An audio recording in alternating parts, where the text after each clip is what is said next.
Hi everyone, this is David from Hotspot. Today we're joined by Los Ratones head coach YamatoCannon after the series against Karmine Corp. Um, Obviously, it sucks to lose, to go 0-3, but I definitely think that today's performance was much more convincing compared to the previous days. So I kind of wanted to get your thoughts and impressions on the game today, especially considering what has been like what everything that went through in week one. I think that we are like learning about ourselves real time. Definitely with the meta changes, you kind of have to figure out, how you want to play, and I think we have a lot more data to work with. I think coming into game three, the game against KC, we kind of knew what worked and what didn't work. It did feel a lot better to play the game where it wasn't like super much pressure on the composition to like win quickly with four Drakes because the Sage games tend to be a little bit slower, so it felt good to have a little bit of scaling. We set out the we set up a little neat trap there to send the into bot and get a Dr. Mundo angle, which was nice. I was happy with the prep.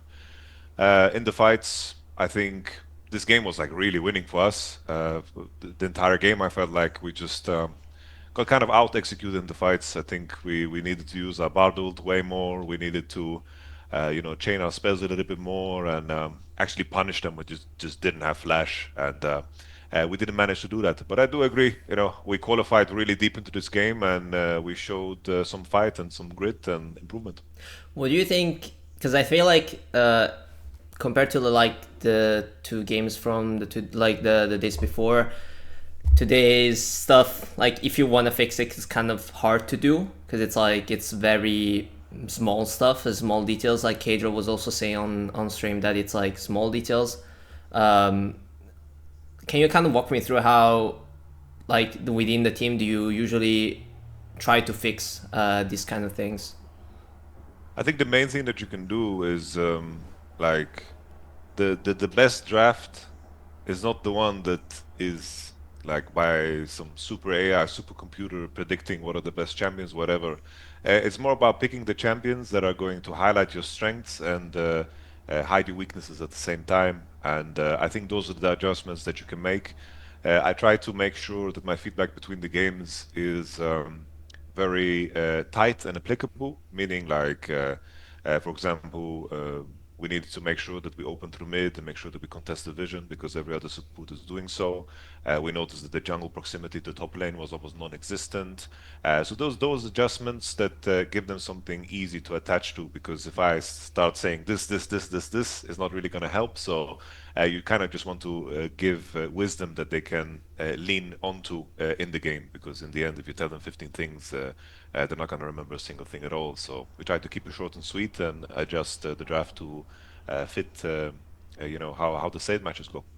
What do you think about Velia's performance today compared to the previous days? Obviously, he's kind of been, let's say, the must-watch guy, like the watch-out guy, the highlight guy in terms of because it's like it was very visible that he kind of struggled in the past few days. I also think a little bit Crowny as well in these 2 3 games, how the guys have been, handling the pressure and trying to make sure that they can bounce back. Because I think like it's clear that the players had the potential. Otherwise, you wouldn't stick with them.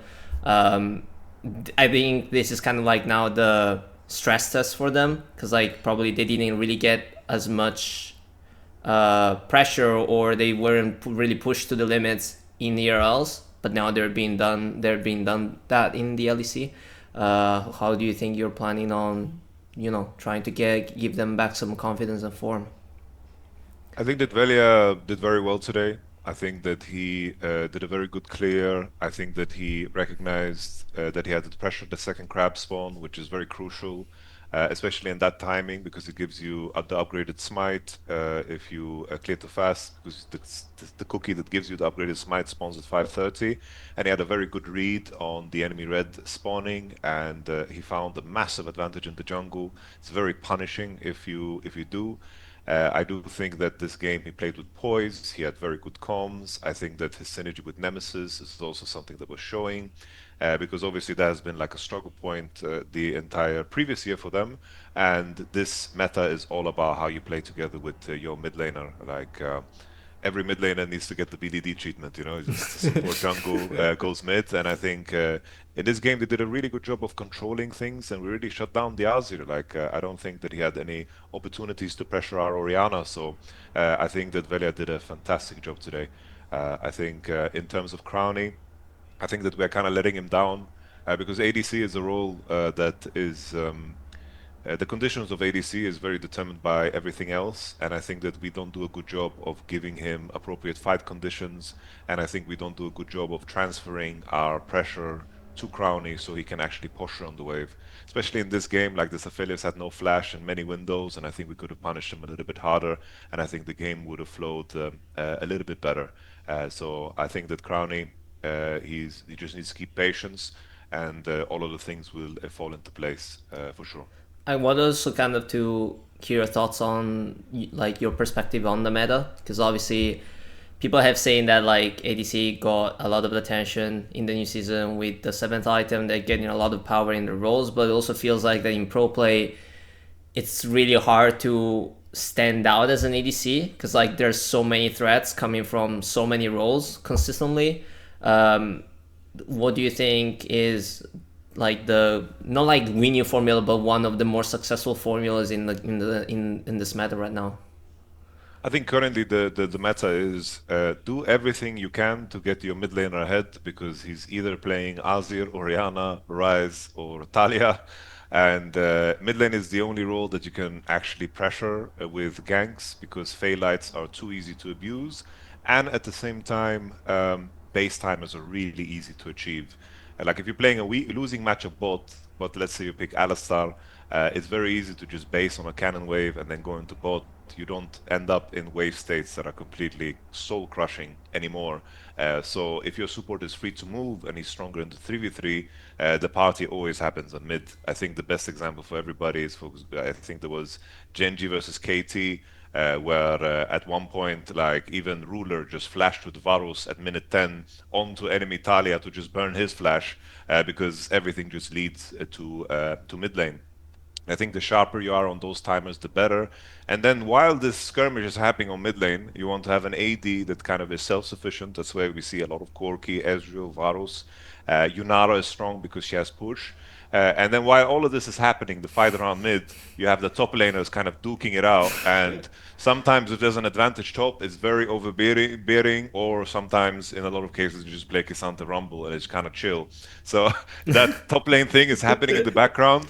And in some cases you have mid laners and Ryze, Talia like roaming top a lot, and it happens. But I do feel like everything is just about mid lane. Like mid lane is king, and anyone who tells you otherwise is trolling because mid lane is the only lane you can gank pretty much. Got it.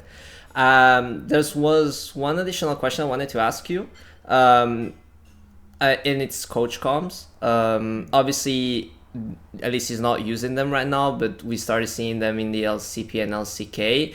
Do you think that something like the coach comms can potentially, if implemented, help out teams like Los Ratones or maybe some of the newer teams that are struggling a little bit more, find better stage play in that sense? I do think that it's something that could be helpful. I think it depends on the team dynamic. I think I read, for example, that T1 don't use coach comms, which makes sense because they played together for a full year, so there's nothing really to kind of, let's say, Tweak.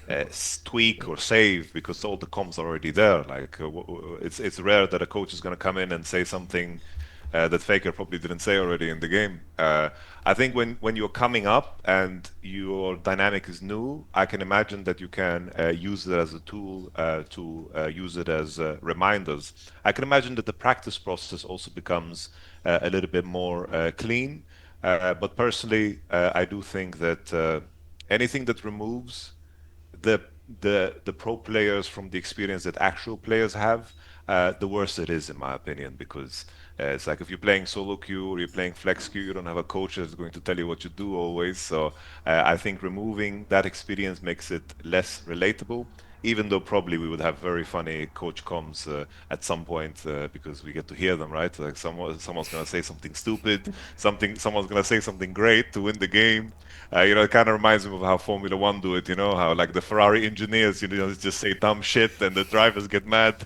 And I can imagine it would be, and it probably for entertainment purposes fun, but I think probably people would utilize it. Maybe like actual pro players would be put in that position to just communicate with the players, and maybe there is a way to expand the coaching staff because I do think that it's a unique skill set, and the coaches that are currently active. It's like I've played pro and I keep active in the game and I played the game, so I can maybe jump into it. But a lot of the coaches that are like the greatest, like in Europe, they don't have history like playing, so it's kind of weird to put them in that position. So it would just be like another strategic position on the team that you would have to fill. In T1's case, I could imagine Mata could easily just jump on the mic, and say some good shit. Fair. Last question. Obviously, now you will guys have a few days to not rest, but just like recollect your thoughts and kind of bounce back for next week. You're facing Giant X, Shifters, and Team Heretics, I think. Which team do you think can potentially be a match where you can get your first W, if there's any? The freaky thing about BO1s and the new patch and everything, like we're seeing, it's been kind of hard to predict winners. Like even today with Shifters just stomping MCOY in 27 minutes after they had a couple of games that looked like very hard, and we have like Navi losing a 10k gold lead against Fnatic. I feel like the game is so volatile and it's very very upset heavy. And currently, us being 0-3, we are the underdogs against anybody. So, we're just going to follow those rules.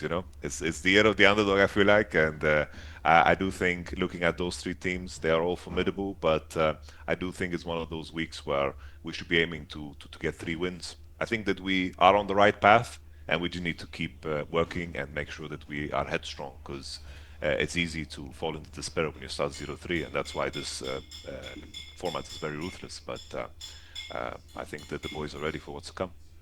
Perfect.